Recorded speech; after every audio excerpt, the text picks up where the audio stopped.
जब आपको इतनी तकलीफ थी तो आप रिजाइन कर दें।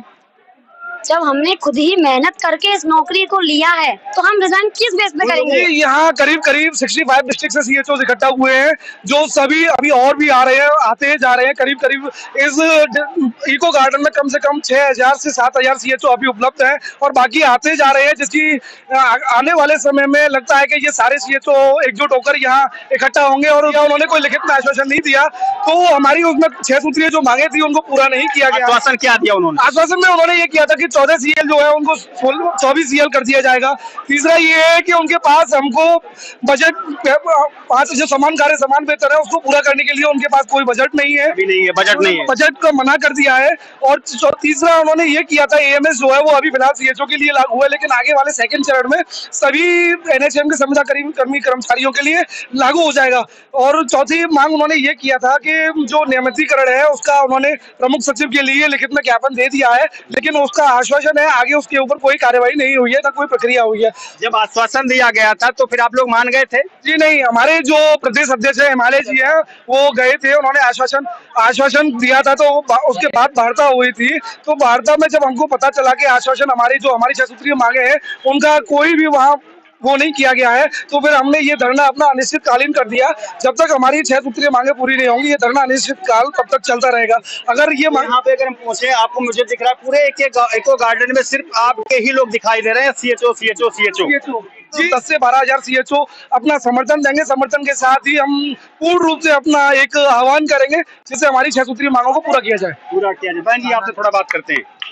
मैं आपसे पूछना चाहूंगा कि लगभग भाई साहब ने बताया 6 से 7 हजार सीएचओ इस समय इको गार्डन में उपस्थित है, राइट? तो अभी आपके जो दायित्व है ग्रामीण स्तर पर, आपने बताया 5000 से लगभग 6000 के बीच में जहां आबादी है वहां पर एक सीएचओ सेंटर है। तो वो जो एक सीएचओ सेंटर है वहां पर कितने सीएचओ अधिकारी होते हैं? एक सेंटर पर एक ही सीएचओ अधिकारी होता है। आपके साथ में सहयोगी कोई नहीं होता हमारे साथ सहयोगी। अकेले सेंटर पे आप पूरे 300 दिन महीने में अकेले ही काम करते हैं, हमारे साथ कोई सहयोगी नहीं होता है वहाँ पर। बड़ी बात ये आ रही कि जब आप सीएचओ सेंटर पे अकेले काम करते हैं, अभी आपको लगभग 4 से 5 दिन में देख रहा हूँ कि लगभग यहाँ पर आप लोग हो गया है आए हुए।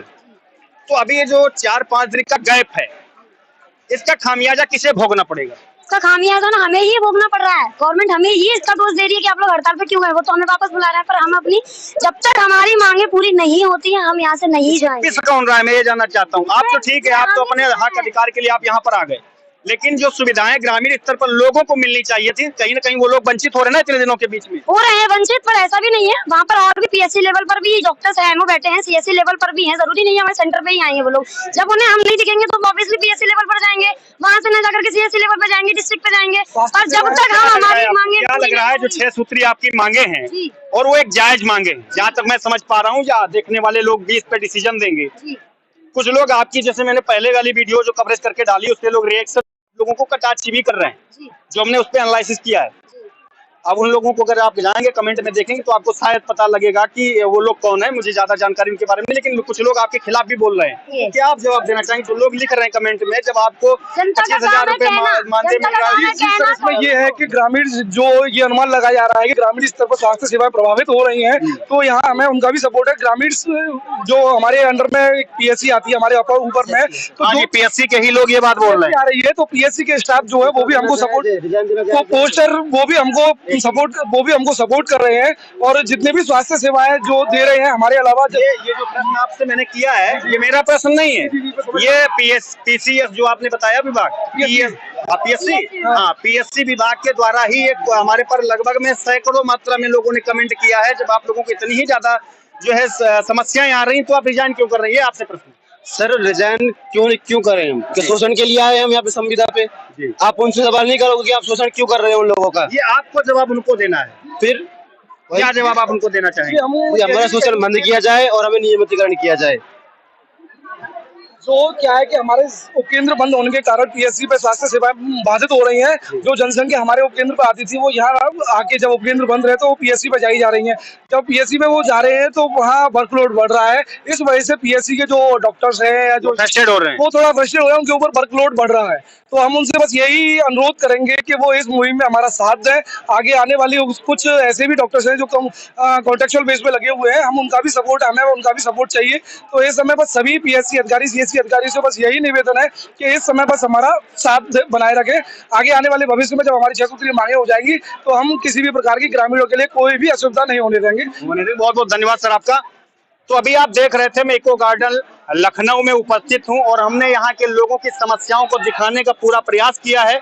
और फिर पुनः एक बार कहेंगे कैमरामैन एक बार धीरे धीरे स्लो मोशन में एक बार थोड़ा जूमिंग कर करके पूरे ग्राउंड का नजारा दिखा दीजिए।